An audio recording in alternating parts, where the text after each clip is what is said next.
morning. Good morning. Welcome to the Profit Lab podcast.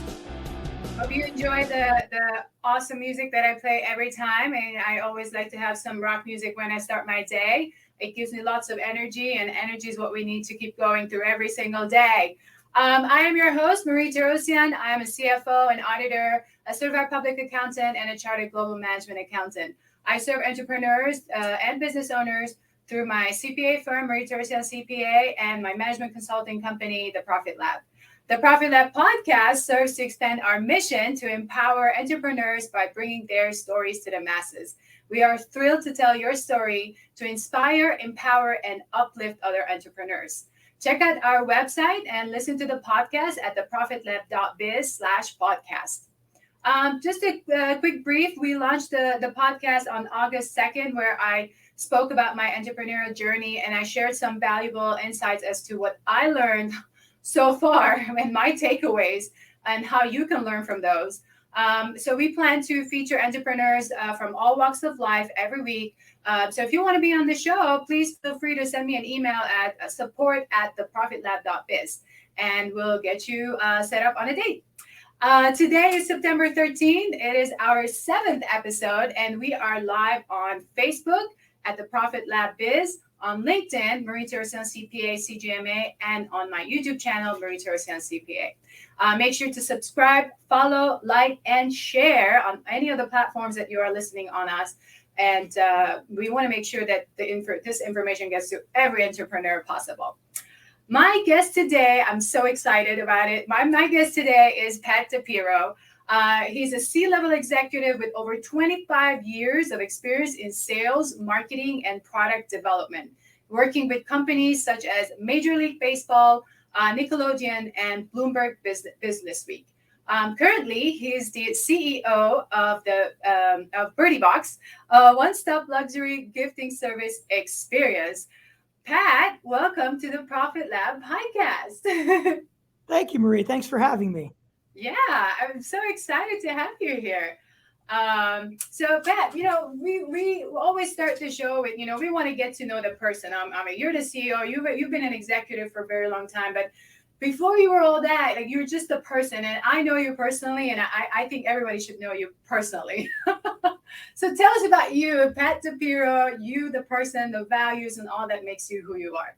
Sure. Well, I appreciate it. Thanks again for having me. And I guess I'll just kind of give you a quick sort of background on how I started. So yes, I grew up in New York, not New York City or a nice suburb. I grew up in a borough called Staten Island, which, for those of you who may know Staten Island, it's sort of like a lower middle class working sort of, mindset. So my dad, a 7-day-a-week laborer, worked with his hands. My mom was stay at home. I had an older sister who is like a Mother Teresa type, and I was kind of the oddball of the family, trying to make people laugh, always was very curious, good and bad. I always asked a lot of questions to teachers, adults, parents, and I think that curiosity probably led me to my entrepreneurial path. Coming from a family where they were not college graduates, it was very important that my sister and I went to college, and that was a big focal point of my dad and my mom. So I really had no choice, Marie. I went to school. I tried to do as best I could. I don't think I was ever the best student, but I would typically surround myself with people smarter than me, people who could help me, that wanted to be generous with their time. And to this day, a lot of those friendships I cultivated as a youth, they're either investors in Birdie Box, friends of mine, clients of mine. So that became the journey. So New Yorker, and then I moved to Chicago from my job at Nickelodeon for 6 years. Chicago, for those of you out there, is my favorite city, even though I'm a New Yorker. Spent a lot of time there. It was great to see a different part of the country outside of New York. I traveled a lot throughout the Midwest for work, came back home to New York for Bloomberg. And at that point, Marie, I said, this isn't for me. I am no longer the right personality, right mindset, growth mindset that's going to respectfully challenge conventional wisdom. Right. And that I had a very supportive, now ex-wife, but wife at the time, that said, go pursue your dream. Luckily, she had a good position and she had health insurance, and she was able to allow me to pursue that. So, and that's how you and I met. And now BirdieBox, which started in Arizona, actually, in Scottsdale. We went to North Carolina to do our fulfillment, and we've been in Florida, in South Florida, for over 5+ years. And that's currently where we reside. And we have offices in Frisco, Texas, and Chicago. So that's amazing. 5 minutes too long, but that's a little bit about me.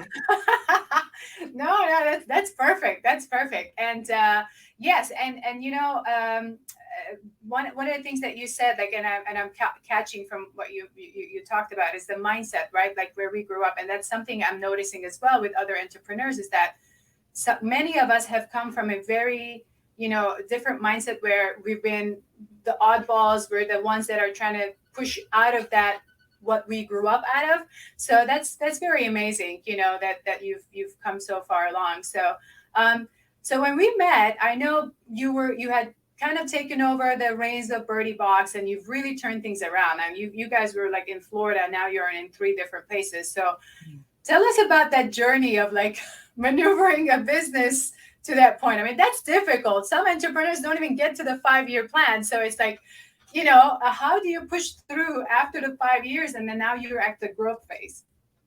Yeah, I mean, you know, we're still going through it too, Marie. So I don't want to give everybody out there listening visions of grandeur that you kind of put in a couple of years, and it's a constant evolution, and it's a process, and you have to enjoy the process. You can't be so focused on the destination, and that's what I'm learning as I get older, to enjoy the process. All these moments, podcast at the Profit Lab with you. Sometimes it seems like it's a pain point, operations, logistics, marketing, but I learn a lot, and I hope that I grow from that. So, you know, it was really one of the pieces of advice that I give entrepreneurs is like, always listen, but be an active listener. Really understand why people are coming, why they have a point of view, why things are done a certain way. Don't project your own opinion. So I think BirdieBox started out, and this is no truer statement, as a monthly golf subscription business. So we basically would curate different packages and then deliver them to your doorstep every month. We would do a personality test in terms of characteristics and lifestyles and favorite, you know, activities and hobbies outside of just golf, which is how we started. That's why it's called BirdieBox. And you know what, we evolved from that, and then one of our monthly members said, hey, this would be great for one of my golf tournaments that I'm having at my country club. And I used to charge $50 per month for a monthly subscription. Mm-hmm. And this event was 144 players at $100 per gift. So that's $14,400. So when I looked at how many members would I have to keep and renew to get the same and it's every month you're recreating yourself, where in this case you could give the, you know, similar gift or the same gift to 144 people, and after the event, you're done. You're done delivery. Yeah. So I remember that was a very big aha moment. I said, I think we're in the wrong business. Change the branding, change the tagline. I didn't want to change the name. So instead of it having a golf flag and a birdie is a golf term, if you're playing golf and you do 1 under par or you score 1 under par, it's a birdie. I said, let's make it a little birdie told me what the customer wants, and let's make gifting an experience. So we created the box and the bow and the current logo you see. And now, from the early beginnings in 2014 to today, we service professional sports teams, colleges and universities, Fortune 500, financial advisors, and private golf clubs and PGA Tour events. So from what started as a very narrow focus in golf has now built the spectrum into corporate gifting, products, packaging, in-house decoration, product development. We have our own brands. I know you've listed a lot of websites. So we manufacture for consumer brands. And I would have never thought in 2014 any of this would have happened. I was just looking to escape my corporate America lifestyle, sort of expand my horizon. So that's a little bit of how I got here now. And I'm still, we're still grinding, we're still working. We were able to raise some money, Marie, but it's always a process. There's never an off day, as you know. No, in entrepreneurship, it doesn't. I do have to say, like from what you mentioned just now, is that aha moment when I think a lot of times, certain entrepreneurs might be stuck in that this is how I want to do it. This is what I'm seeing. And they may not notice that other opportunities sitting on the side, like something came on their lap. And I think you have to have that open mindset, right? Like how do you make yourself be able to capture those things? Like I know I've been able to, let's say, switch to the Profit Lab from being a typical, CPA trained person to a more of the business coach under the Profit Lab. You captured that moment and you said, whoa, this is not the right model. This is the model should be. So how do you think entrepreneurs should be listening to be able to see those kind of opportunities? Good. It's a good question. So I think you always want to be true to what is important in terms of your philosophy and your vision. So my vision was always to serve customers, treat my employees with the utmost respect, and make them partners on the business. Don't have blinders on or turn a deaf ear to any person or it could come from anyone. Yes. So I think for me, when that helped me understand that I don't have all the answers. I'm listening to customers. I'm listening to the staff. I'm listening to a small circle, Marie, not everyone. Not everyone, exactly.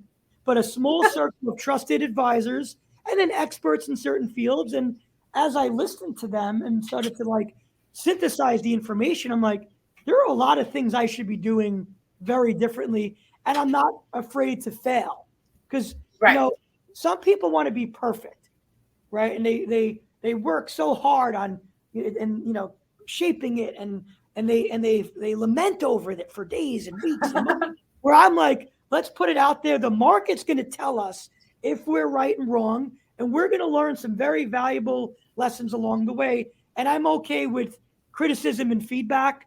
I come from a loud Italian family and no shortage of voicing their opinion. So the girl I was dating, to how I played sports that day, to how I performed on an exam, there was no shortage of opinions. So you develop a tough skin. And to this day, I love authenticity. I love being around people that are just genuine, that also walk the walk, not just talk the talk. So I crave it like air.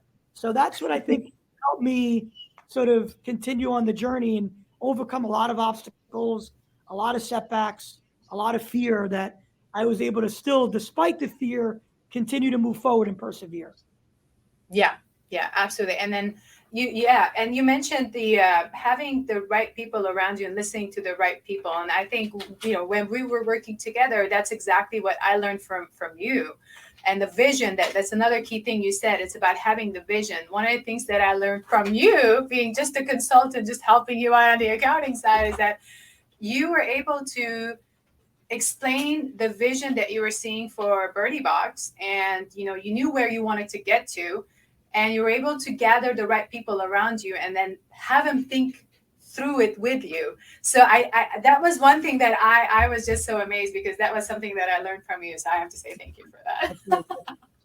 That's very kind. No, it's true, because now that's what I do. Because when I'm looking, to add staff, that's one of the big spiel that I do. I'm talking about my vision, where I'm going.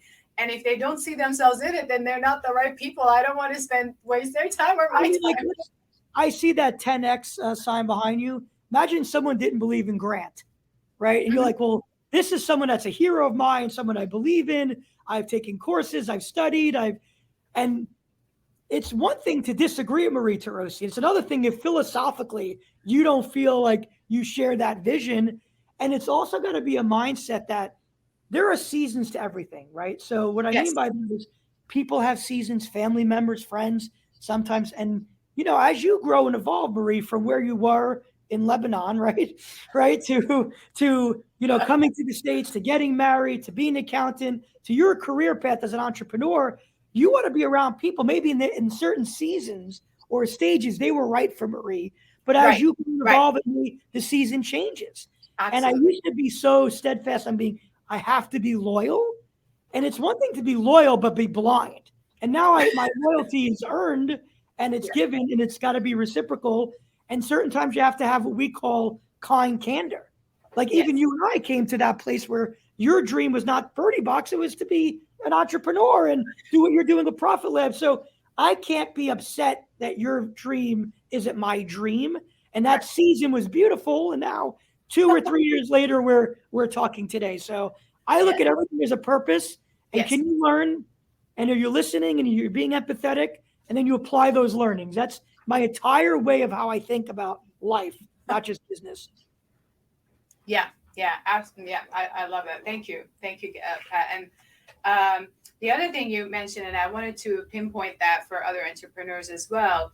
And I saw it from you the first time, and then I hear it from Grant all the time now, right? Like you just said it now. You said when you have an idea, you put it out to the market and let the market decide. And I know from being an accountant, my thing was like, well, it has to be this way or that. We're just very specific because we are set in so much rules. So one of the things that I saw from you is that, yes, this is an idea, just put it out there. And you just mentioned it. And, I want to make sure that entrepreneurs that are listening and watching, that they take away this key point. Because if you have an idea, just test it out in the market, just put it out there. And if it's not going to work, it's not going to. I watched an interview with Jeff Bezos, okay? Uh-huh. And he's like, everyone will tout about Amazon Web Services and all the great things he's done. But they don't talk about all the failures, right? And he said, at the end of the day, if you're not trying to serve and obsess over the customer and create all of these different value pieces, it's going to be really hard to be successful. And Elon Musk, as someone else I watched, said, if you're entering a new market, you can't be mildly better or just, it has to be such a wide margin in terms of your service or your product or whatever it is you're providing, that to get people to change and shift their mindset is very, very difficult. Yes. So, he said, Bezos said, I don't bet the company bets, but I take mitigated, calculated investments, and I recognize the majority of them will fail. Look at the people that are really successful that I admire. They all have a similar mindset. They're not completely risk averse. They don't throw caution into the wind, but they make calculated bets, like you mentioned for Grant. The market will tell us if we're right, we're wrong, and we'll learn some valuable lessons. To listen, to overcome the fear, all the feedback, all the negativity. It's going to be a bumpy road. You brace yourself, and you're going to persevere through the storm. And that's one thing. If you said, what am I proud of? Obviously creating a great team and my family. On my own personal journey, it's regardless of the obstacle. I almost died I had a heart surgery, right? I should have went bankrupt, Marie, 15 different ways till Sunday. We had logistics problems, sales problems, COVID. And that's one thing. And I hate to use the word cockroach and mean the same sentence, but almost like a cockroach in a nuclear war, the cockroach and Pat Depirro will likely survive. That's one thing I'm very proud of, is that I'm going to get hit a million ways and you're going to try to kill me, but I'm very, very difficult to kill because I won't let up, and I never say no, and I won't quit. I will never, it's not in my vocabulary to quit. And you have to, again, be smart and open-minded, not blind, Faith, but I always get little hints along the way, Marie. This product or this packaging, I saw that there was an opportunity or a market there, and I wanted to, through curiosity, explore that. And once you start to get unbiased, feedback and data that support the thesis, you go, okay, maybe I'm onto something here. But most people run the marathon that's 26 whatever plus miles. They quit mile 5, 10, 18, or 22. They might be only a few miles away from the finish, but because they're dehydrated and cramping and there's a million reasons why you stop to finish the marathon. And then you got people who run Ironman, right? So there's always your threshold of pain. Yes. Right? Physically, emotionally, mentally, financially. That is, to me, what separates the good from the great entrepreneurs. Yes. We romanticize the overnight sensations, but a lot went into that as well. Facebook and Netflix these are brilliant people that have started these companies. And yes, those things happen where your Instagram and a few years later you sell. But 99% of us, Marie, are they're the Profit Lab and their Birdie Box. And you got to just be okay in that moment and be comfortable where you're at, know your truth, surround yourself, and persevere. Yeah. Yeah. Those are very great words. Yeah. And great words for those who are listening to kind of take to heart and take note, guys. Take note. This is great information. Great information. I wanted to kind of talk about, and I know you love, you really pay attention to packaging and product development and all that. So how do you, if someone is trying to come up with a great product, and what are your recommendations, or like, how did you come up with your new products? Let's say the Hudson Cold and Charlotte Lou and all that. And then, of course, the whole packaging, because I know the Birdie Box packaging is a masterpiece. Let's just put it that way.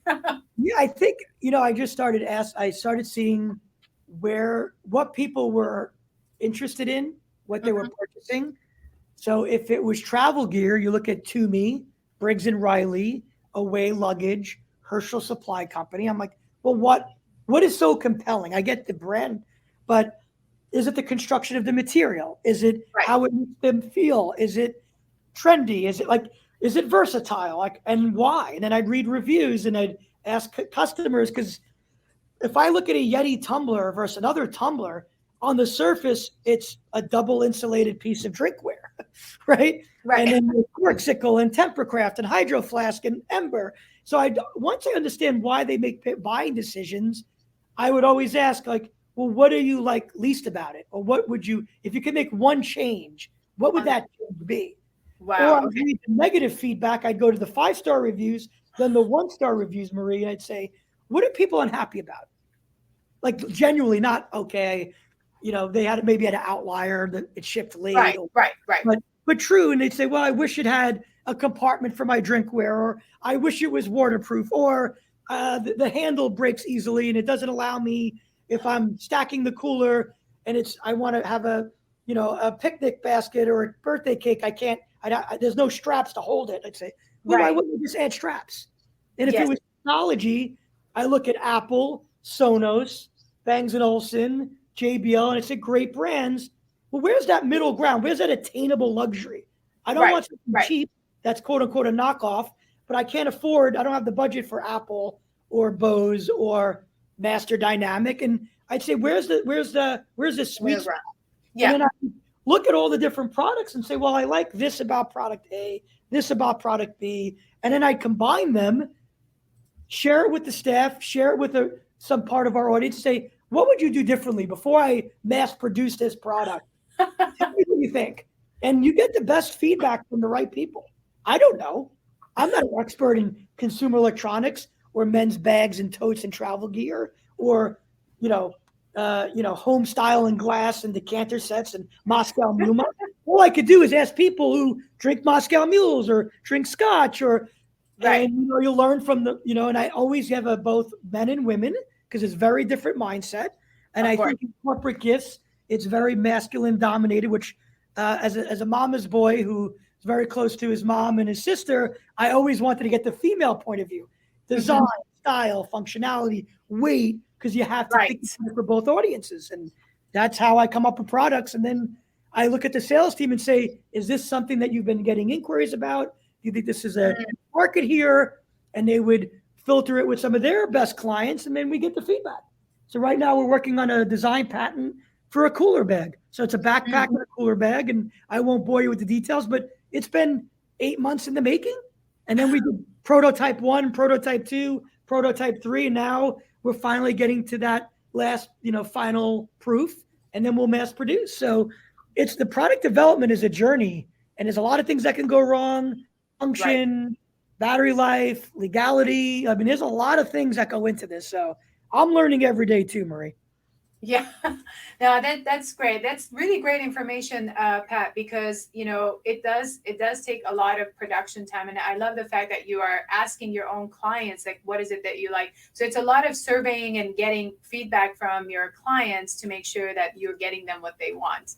So, and then that's how you're redesigning the products that are not that perfect fit. Now they're the perfect fit. Yeah, Marie, like I worked at Bloomberg, that's very data centric. So I'd walk in a conference room and I'd say, I need or I believe X, Y, or Z.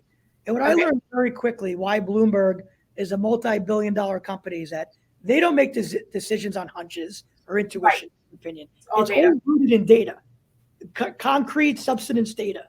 So anytime I would want anything or any ask, investment, staff, I came with my data.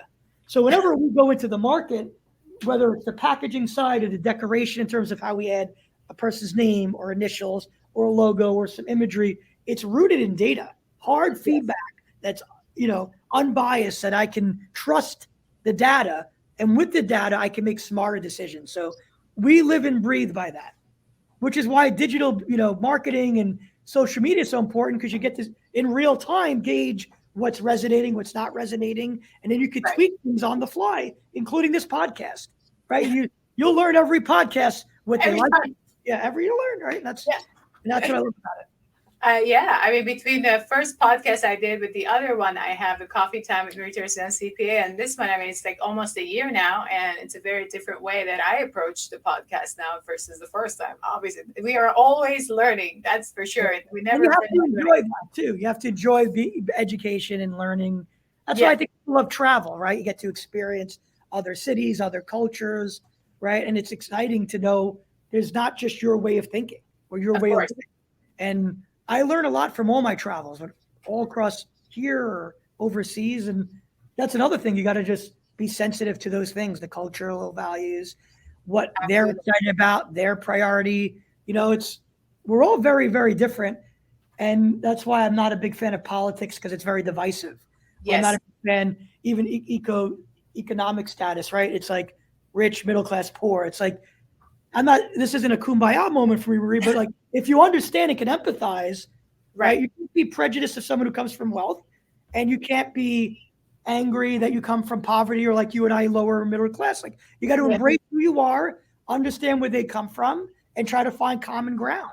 Absolutely. And that's what we do as you are trying to hire staff.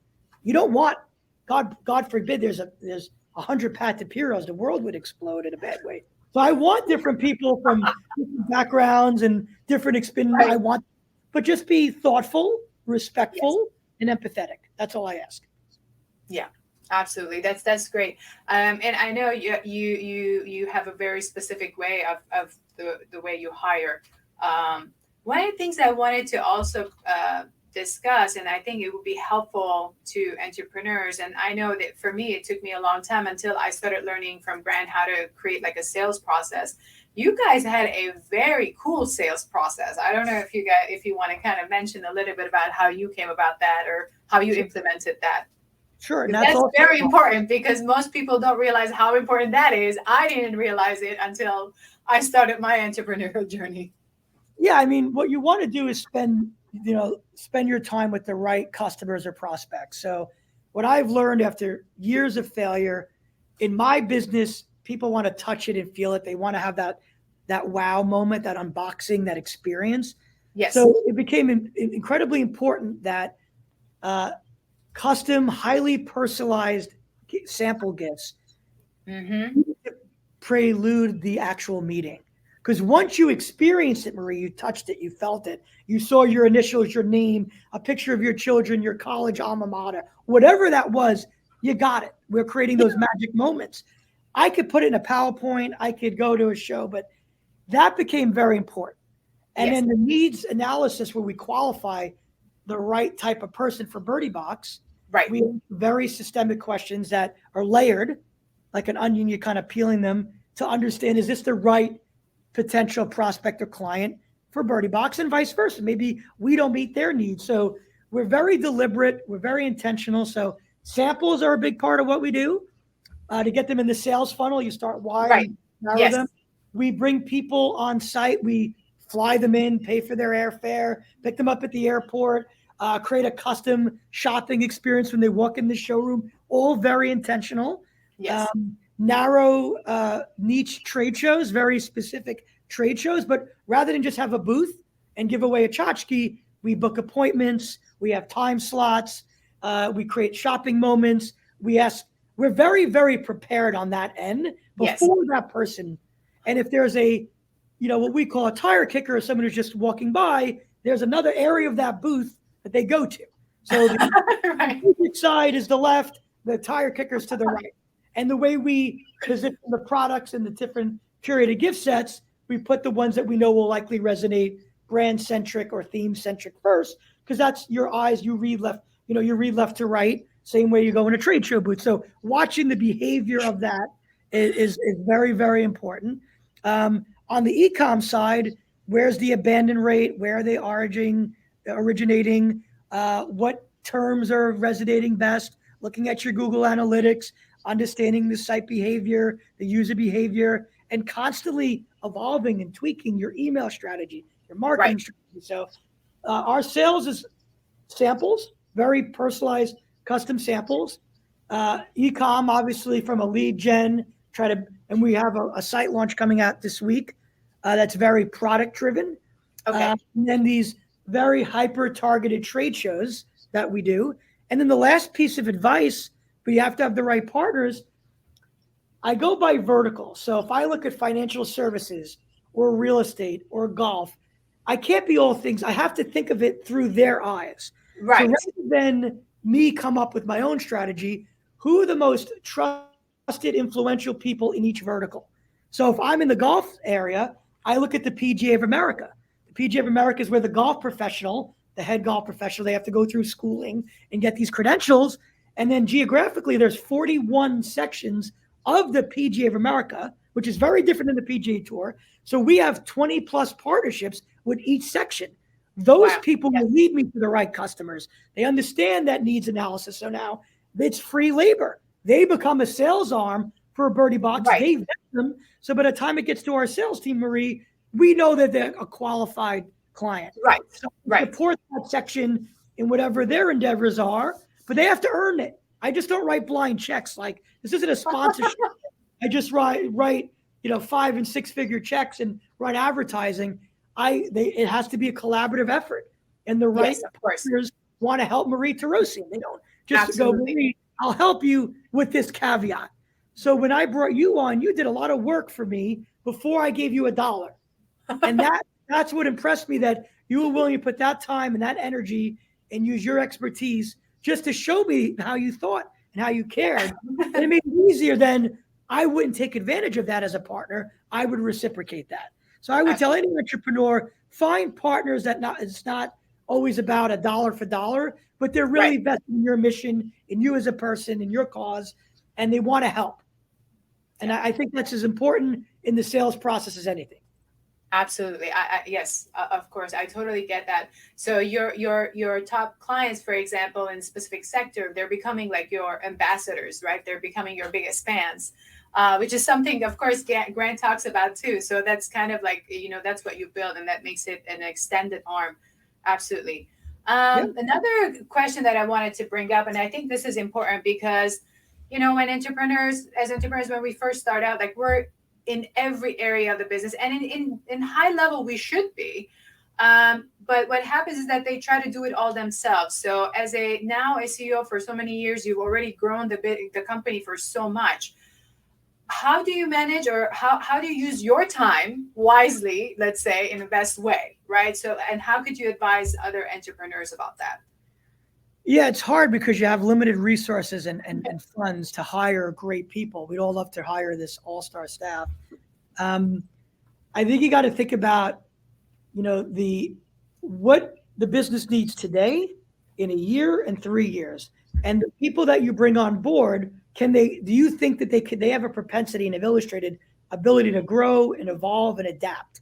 Doesn't necessarily have to be with a company in their life, right? When you told me your stories as a child, right, and moving here with nothing, and all the turmoil that happened, right? Like, these things, maybe most people wouldn't look at them, but I'm like, okay, can pivot, change of environment, change of culture. She could start over, like those things. So I would say, when you hire, you want to make sure they don't need to be identical to you, but they can adapt and evolve, and they share your vision.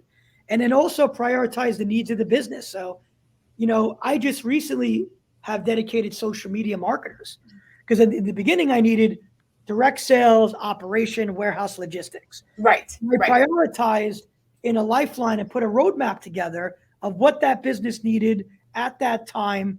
And Right. know what, when I hire anyone, Marie, they have very strict KPIs, key performance indicators. Yes. Every week, I don't care about the output, I care about the input. So the mindset has to be when I hire people, I go, here are the measurable deliverables, here are your KPIs. We're going to have an honest, unbiased, kind, candor dialogue. And those are the people you want that could sort of wear many hats, but they also have that area of expertise. So they could see the vision of the company, but they maybe be great in accounting or finance, operations, sales. Right. And when you're young, you got to have people that are nimble that could do multiple things.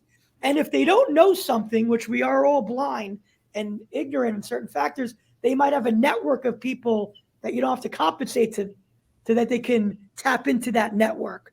And that's valuable. So you're buying the person's ability to adapt, change, evolve with you, obviously work ethic and overcome adversity, but as well as their network of people that they can, tap into, because that is free advice, as they'd say.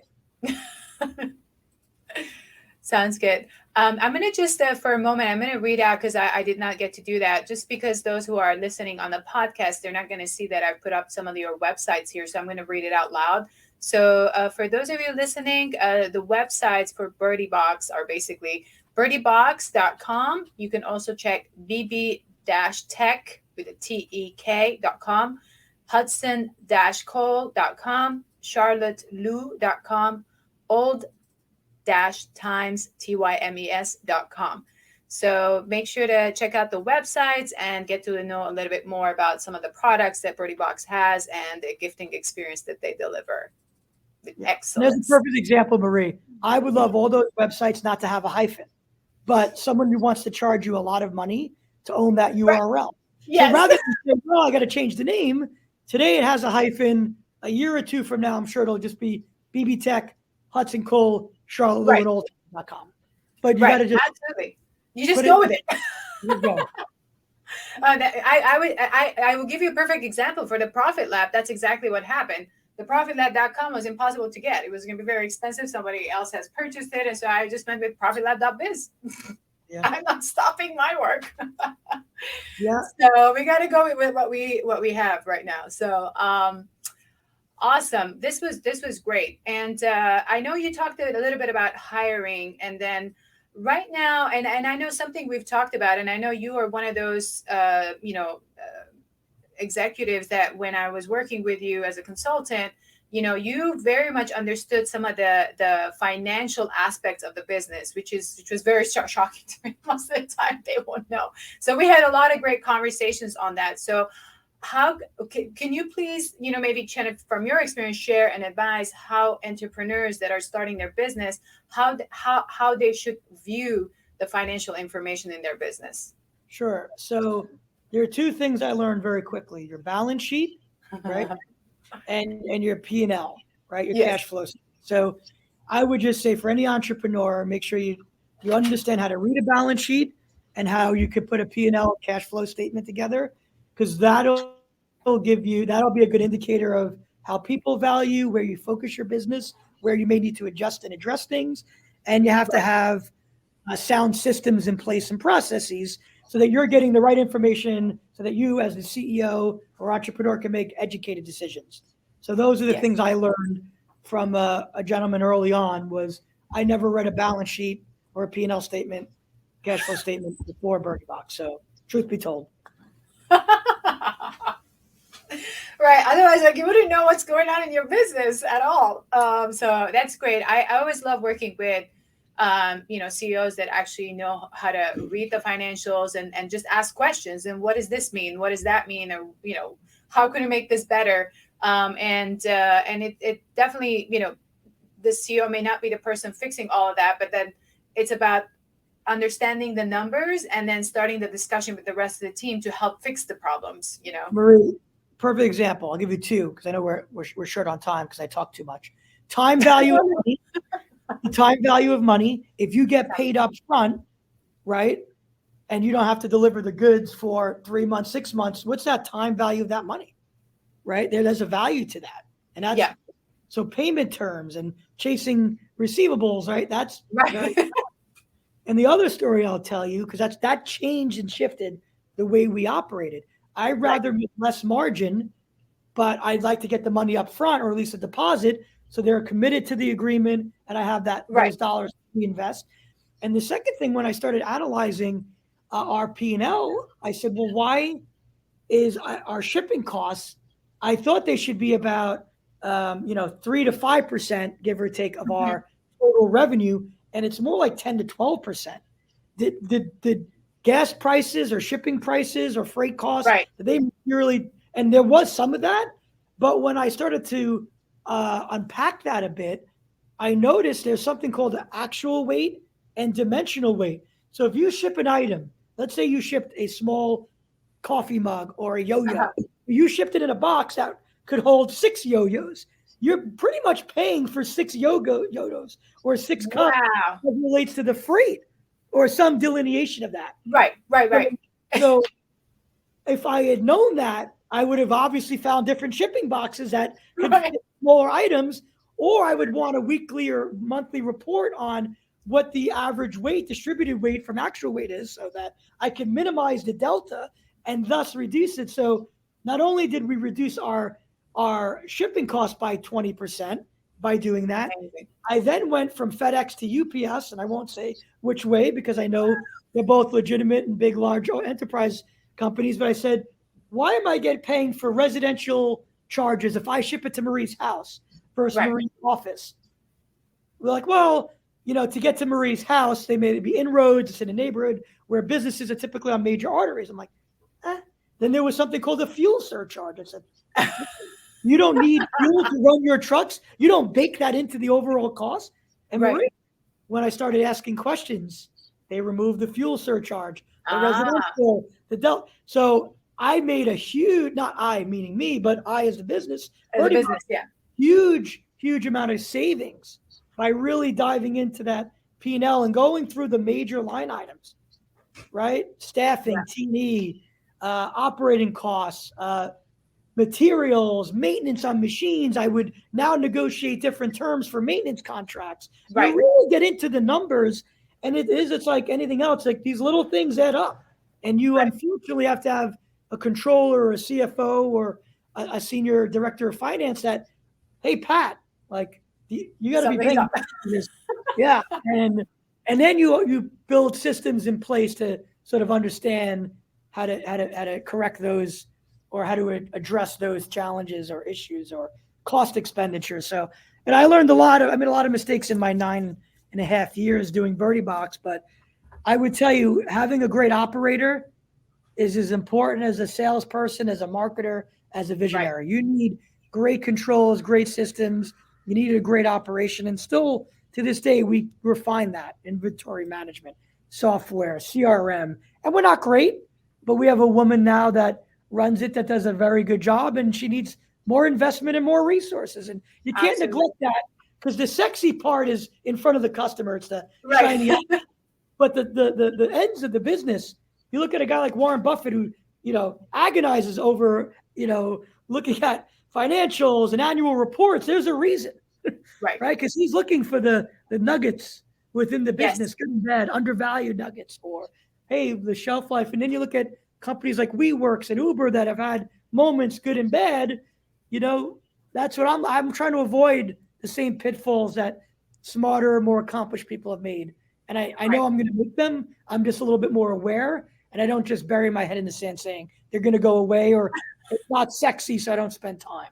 I got to spend time on both sides, the front and the back. Right.